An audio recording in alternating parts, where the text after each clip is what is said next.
3 years in, has it been worth it? Is it holding up? Are you using it as much as you thought you would? And bottom line, was it worth the investment? Well, let's talk about that.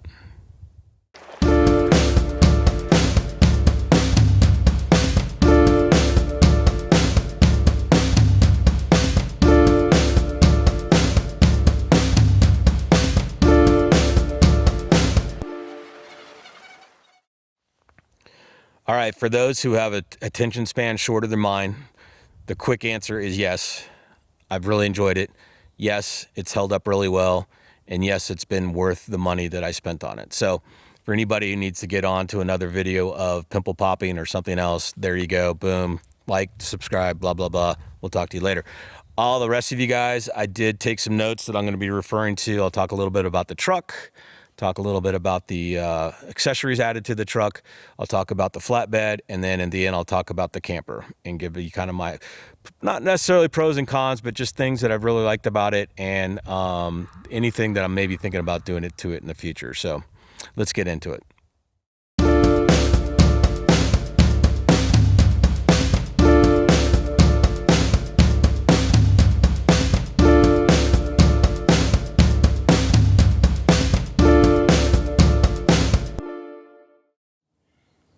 If I could sum up my ownership of my camper in one word for the last 3 years, I think that word would actually be not a word, it would be silence. It would be this.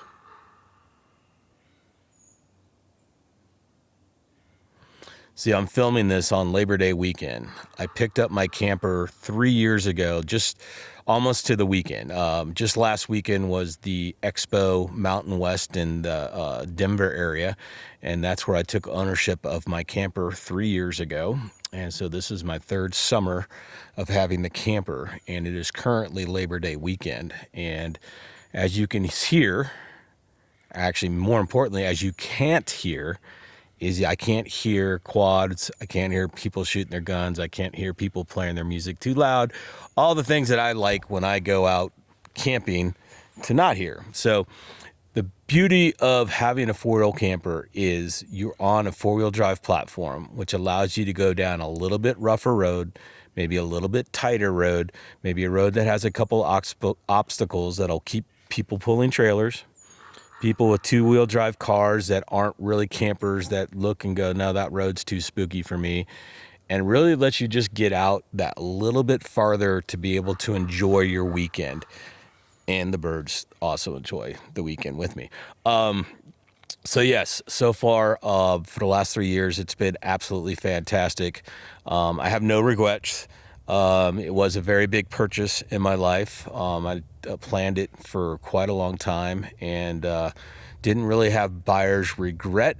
You know, only occasionally do I get a little antsy, even though I've only had it for 3 years.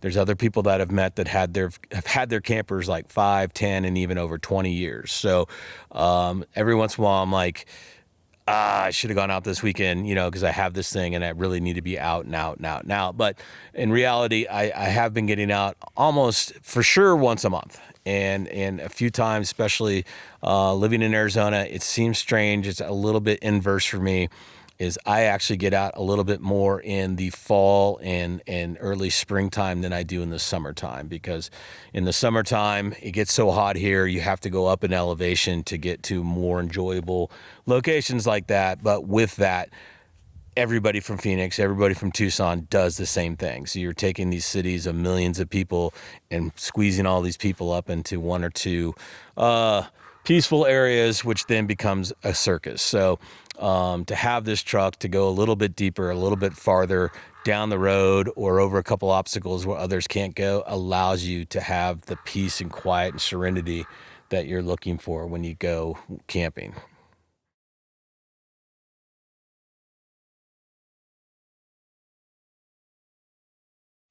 So I ordered the truck actually 4 years ago.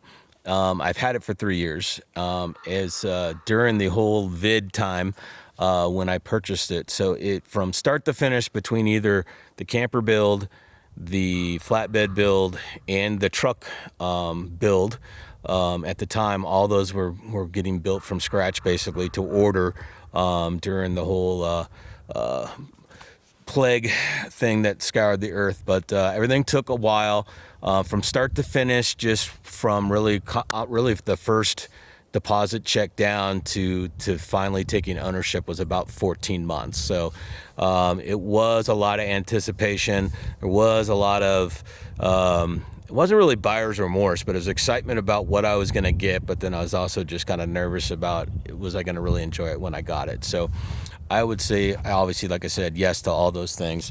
And like I said, I'm going to have some notes here so I don't forget anything. The first thing for me is the truck. I went with a Ford Super Duty. It's an F-250. It's an XLT version with the Super Cab. I did do an upgrade to the 7.3 liter Godzilla engine, and currently, after a touch over 3 years, I'm approximately 37,000 miles, just under 38,000 miles on it. I've had no major issues, no major repairs. I do have a current recall pending, or they haven't had a solution to it yet. I have a little phone app from Ford, and there is a fuel pump issue that might affect some Super Duties, so they don't have a selection or a correction for it yet. But I would think somewhere in the next 4 to 10 months, I'll probably be getting an official recall notice to possibly get a new fuel pump. A couple small things that I have had worked on the truck is, when I first got the truck, I did have a bed. When I special ordered it, I couldn't get it without the bed, so I got it the bed.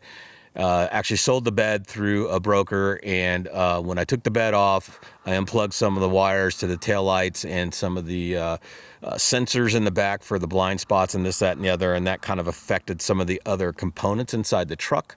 So I did have to take it into a Ford dealership and have them recalibrate some of the computer settings in there, just to let it know that those blind spot sensors and things didn't exist anymore. So some of the other areas or other objects in the truck could work because of that. The only other big thing, and not really big thing, I did have one of the motors on one of the side view mirrors that helps it tilt and move around. The motor just kind of wore out, and had to get that repaired. So those are the only two major things that I've spent money on so far. I have been doing all my own oil changes. I do that at a 5,000 mile interval and do it fairly regularly and stay pretty close to right at 5,000 miles. I do use K&N oil filter, and I also have the cleanable K&N air filter and cabin filter. If you didn't know it, they do make a K&N cabin filter. So it doesn't require the oil like the air filter does, but it is cleanable and reusable. So those have been great to have. Other things on the outside of the truck, the Carly Mountaineer leveling kit that I got. It was a 2.5, 3.5 kit. Came with Deaver springs, and it has been really good. Obviously, when I first got it and first got everything loaded on, these things get put on and everything's great, and nothing's really tuned to the vehicle, because you don't know your final weight until you know your final weight. Once you load it with fuel, load it with water, and all these different things. So my first year, I was a little saggy. I bottomed out a few times out on the trails.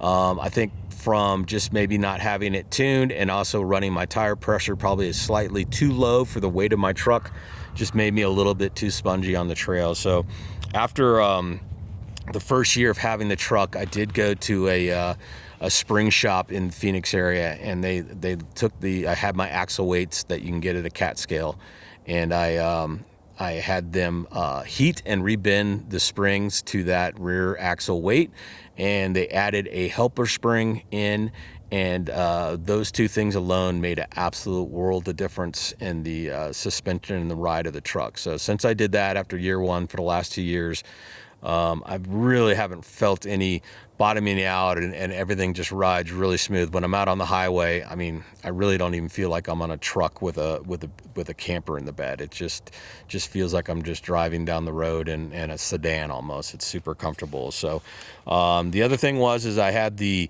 Nito Ridge Grappler tires originally, the AT versions, 35, 12.5 by 17s. I got a little under 28,000 miles out of those. I did sidewall puncture one of them on a trail, so that was just more of driving. It wasn't the tire itself. But then I did have a tire delaminate or get a flat and start coming apart on me when I was coming home from a trip when I was out on I-10. I-10 is horrible. The road is super rough, and but in changing tires, one of the big things it did is when I first got the truck, the Nito Recon grapplers, not the Ridge grapplers, but the Recon grapplers hadn't come out to market yet. And I switched over to those. They are slightly less expensive than the grapplers. They come with a tread wear warranty of about 50,000 miles. I'll have put it on the screen, but I think it is 50,000 mile tread wear warranty.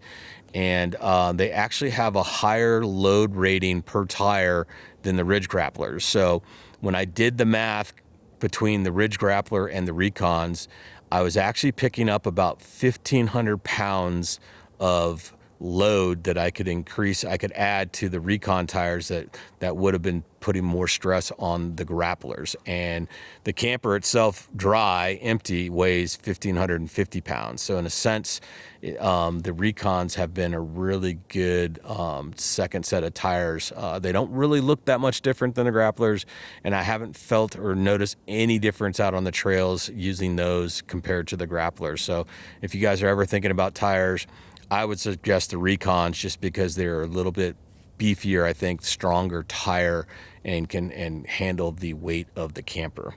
Other than that, other things on the exterior of the truck that I've liked and haven't had any issues with after 3 years.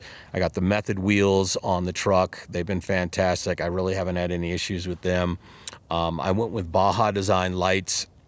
It's funny, during the build, the thing that actually took the very longest to get were the Baja Design lights. I was this close to actually canceling the lights and going with a different manufacturer, and literally came down to it was like, hey, this Friday, if they don't come in, let's just go with the other brand. And they literally came in like the Thursday, the day before. So Smitty built winch. I haven't recovered anybody with it. I have pulled it out and hooked myself up to a tree and tightened the line a couple times in the 3 years that I've had it, but haven't had any issues with it so far. Chassis unlimited bumper up front has been fantastic. It was a bit more of a economical choice for me. When I was looking at bumpers, so many of them were like $3,000 to $7,500. I mean, just crazy prices for bumpers, and I just couldn't see myself spending money on that. And the Chassis unlimited bumper came in at a really reasonable price, and I haven't had any issues with that. It's no wear problems. The quality of it's been fantastic so far. I have an ARB dual compressor. Haven't really had any issues with that. I do need to get myself a cover for it. I'm just a little bit nervous about getting some dirt into the intakes, but haven't really had any issues. I did have one of my wires that connected to the battery. It just, the connection of that came loose. So for a couple air ups, I wasn't understanding why it was taking so long, and then I didn't realize, but I wasn't using both cylinders because I was only getting power to one of the chambers. But got that fixed, and that was just more of a wiring issue than anything else. So hadn't had any issues with that. Wolf box rear camera was another addition that I added. It's been really nice. Obviously, with the camper behind you, you can't really see behind you. Obviously, rear view or side view mirrors and everything is great, but I like having kind of a 24/7 camera looking back behind me, just so I can see if any vehicles are coming up really fast, before I was thinking about changing lanes, or just having that awareness of what's going on behind you. So that product has been a really good product as well. And I think lastly, the up top roof rack got put on. It's really great.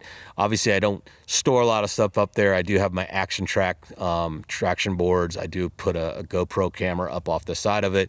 I do have my antenna for my GMRS radio and my antenna for my WeBoost, which is maybe, I'd probably say, if you're thinking about getting a WeBoost, not to get one.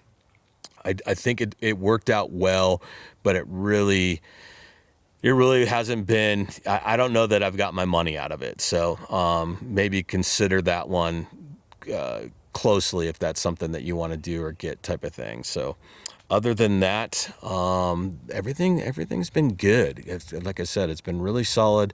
I've been really happy with that Godzilla engine, and the ride. I got just the basic seats inside, no leather or anything like that. I really pared down a lot of the electronics and things that I know it would rattle loose down the trails, and just went with a pretty basic package on the truck, and I've been super happy with it.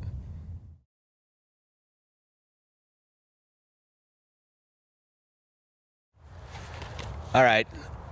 Hope this is coming through good. The breeze is just picking up a little bit. There's a chance of some afternoon thunderstorm monsoon here. It's a little bit cloudy out, but not too bad. But next thing I wanted to talk about was the Bowen Customs flatbed.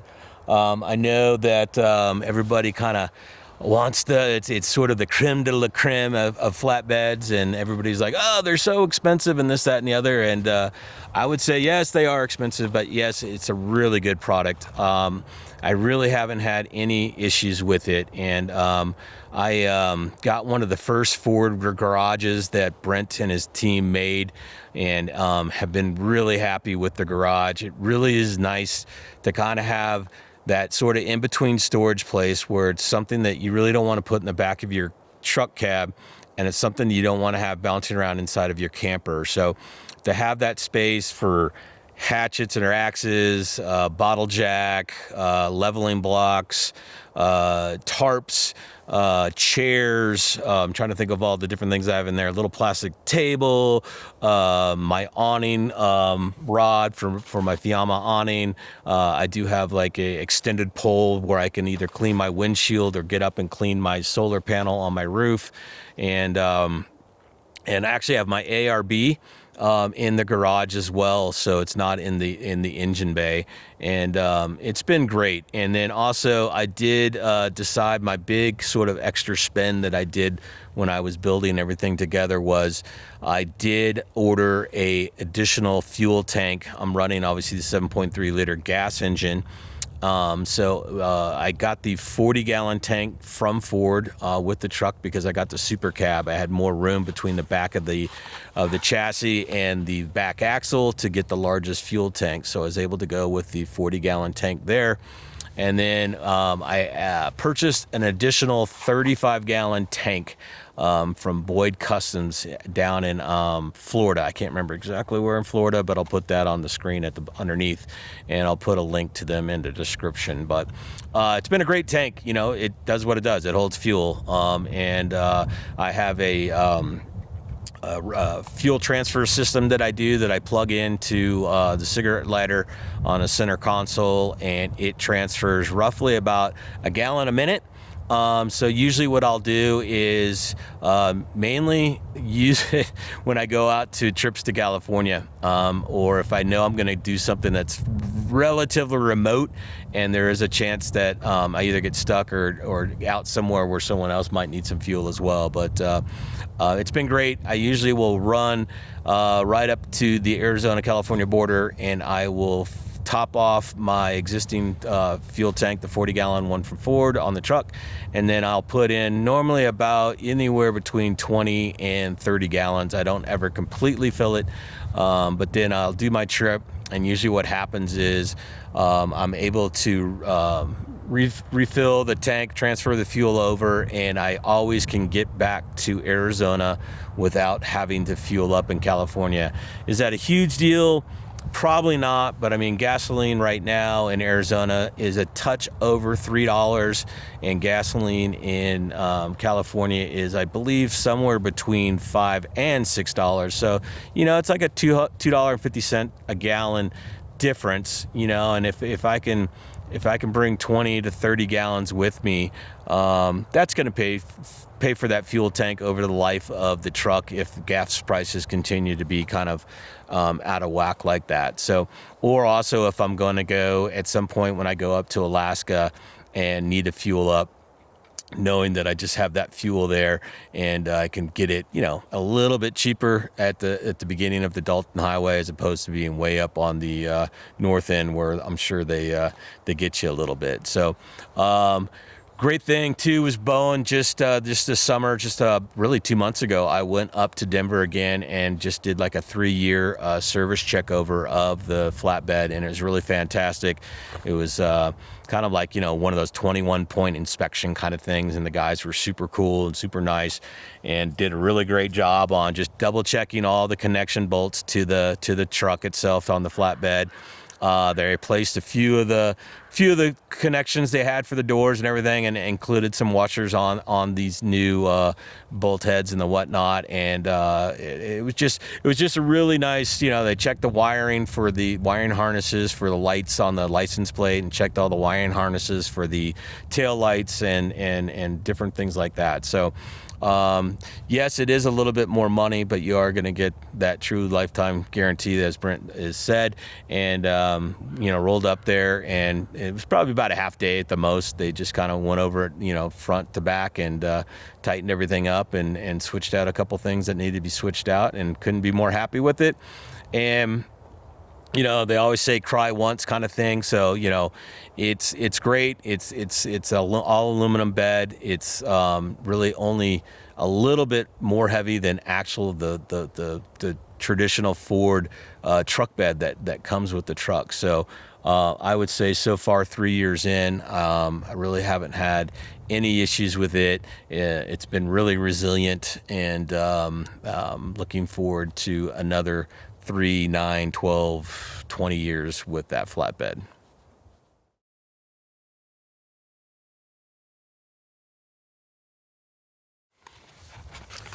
All right. Now let's talk about the camper itself. 2022 Hawk flatbed camper, obviously. Rear dinette on those. That's the way they're set up. It comes with I got the 80-liter fridge, I think it's the mid-size fridge. There's one that's slightly bigger and one that was slightly smaller. Dometic stove, 2-burner stove. Obviously the sink, pretty standard sink. I have upgraded the faucet. I didn't really like the one that came with it because it was it tilted up, but it kind of shot water off to the side, and it kind of came out as sort of a jet pattern. And if you're trying to rinse off plates or stuff like that, more water sort of would deflect up out of the sink bowl than otherwise. So I found actually got referred to by a good friend of mine, Roger, who found a nice gooseneck for a faucet that kind of travels around and covers the whole sink, and lets you get up underneath it a little bit easier than the traditional faucet. So that was a big upgrade there. I guess that's really that. I've changed out the water spout on the exterior of the camper. Let's see, what other things have I done? Obviously, just little things. I've added shoe racks. I've added towel racks. Just some of the standard stuff that people do inside their camper. But I would say overall, for the last 3 years, I've been super comfortable with it. I've been out in some really warm weather. I've been out in some really heavy rainstorms, and I've been out in some pretty chilly weather, not -10 or anything like that, but, down in the 20s, and been really comfortable inside the camper. It gives me just about a room that I need. The flatbed floor plan really is nice. If my main thing I do is I like to keep my shoes and everything off of the floor, so it's really, you're not ever stumbling over everything. And with that, you do feel comfortable. Every once in a while, I catch myself, if I'm waking up in the morning or getting up and just kind of looking at from one end of the camper to back to the back of the camper. I'm always kind of like, it's hard to believe that this is in the bed of a truck, basically, because it just feels larger than that. So I've been super happy with it. I know it's the more expensive model for 4-wheel camper, and I just knew that this was going to be an investment, something that I wanted to have. I'm in my mid-50s, and I wanted to use it for the next 20 years at least, and try to see as much as the country as possible with it. So I just figured having that space and talking to other 4-wheel camper owners before I purchased my camper, A lot of people, their whole thing was, knowing what you know now, what one thing would you do differently? One of the main answers was not get an indoor shower, and another one was consider doing the flatbed model just because it gave them a little bit more storage room. So it's been a really great camper. I would say things that over the last 3 years aren't my favorite. The stairs, they're not really, it's not a four-wheel camper design thing, but it's just the stairs that I got. Not super happy with them. They're a little bouncy. They're a little cumbersome to take on and put off. I store them in the Ford garage on the Bowen, which is nice, but at the same time, I've still been sort of in search of a better kind of step-in system. And then sometimes when I'm camping, just like on an overnight trip, I literally will just step on my tire and hop up into the camper. So trying to keep myself somewhat healthy, so that's doable. The other thing is the Fiamma awning. Again, it's just a secondary product that four-wheel camper has. It's been good. I've had a few pieces rattle loose. I've tightened them and put them back on. I've had a few of the plastic parts on the legs. I live in Arizona. That's part of it too. They just have dried up and cracked and failed in a few places. I have made a couple modifications to have that awning hold up a little bit better. When I do deploy the awning, I do make sure that I have it staked down fairly well. I have had the awning out and staked down in fairly decent wind, probably up to 30-mile-an-hour gusts. And because it was staked down well, it did well. I wouldn't recommend doing that all the time. But that's another item. I know there's not a lot of different items. I know on the flatbed Model 2 to do like a bat wing or a 270, it's just difficult and awfully with the suspension rise and the height of my vehicle already, and the fact that I did the flatbed with a rear drawer on it that lifted everything up about 5 inches. So to do a 370 or a 270 awning, it would just be really tall, and it'd probably be a little bit awkward to deploy it and put it back away. And then I'm not even sure if the legs would come down to the ground well or not, with it just being that just a little bit taller. So, the Fiamma is sort of where I'm at. I do have a Dragonfly tarp extension on it, which I absolutely love. That was probably one of my best purchases, I think. Bang for the buck. Again, it's not inexpensive, but the quality of the materials and the supplemental straps and stakes and everything that you get with it are like 5 stars. So if you're thinking about getting one of those and kind of hesitant on the price, I'll tell you now, 100% worth the price. And those guys are fantastic. They've actually even donated a few of them when we've had a couple of donation raffles and things like that. So big thumbs up to Dragonfly tarps. I would say, I don't know, the heater. I've never had the issues that other people have had with their heaters. I don't know if it's just living in Arizona and when I'm not camping with the camper, my camper stays outside in the dry, warm sun of Phoenix. So some of the issues that people are having with critters or cobwebs or different things in the heaters are problems I haven't been having. And as far as people are talking about or wondering about storage, my camper stays outdoors, exposed to the sun 24/7. I do keep one of my Max Air fans, the rear fan. I keep it on and keep the vent open, and I keep one of my rear windows slid open about 2 to 3 inches just to circulate the air out from inside the camper. It does get well over 100 degrees inside the camper in the hot summer of the day, but I've yet to see any delamination or problems with the heat. So I think really the big killer, I think, of a lot of campers is moisture as opposed to heat. So if you're ever wondering if you are living in Southern California or Arizona or somewhere like that, can I store this thing outside? Do I need to have a tarp over it? The answer is it could possibly help, but I've had mine outdoors since day one. In the sun. I do have actually 2 new Max Air fans. I just want to let you know on that. because I got my camper built during the vid. I think the motherboards and some of those computer chip kind of things that were having quality issues, I had that problem with my fans. So I did replace out the 2 motherboards on both fans, and I've had 0 issues with the fans since then. So that has really been my only kind of warranty work that I've had done on the camper. I do take it down some fairly rough trails. I have banged up the exterior lights on the camper. I did get a set of rear floodlights put on the camper that I don't use very much.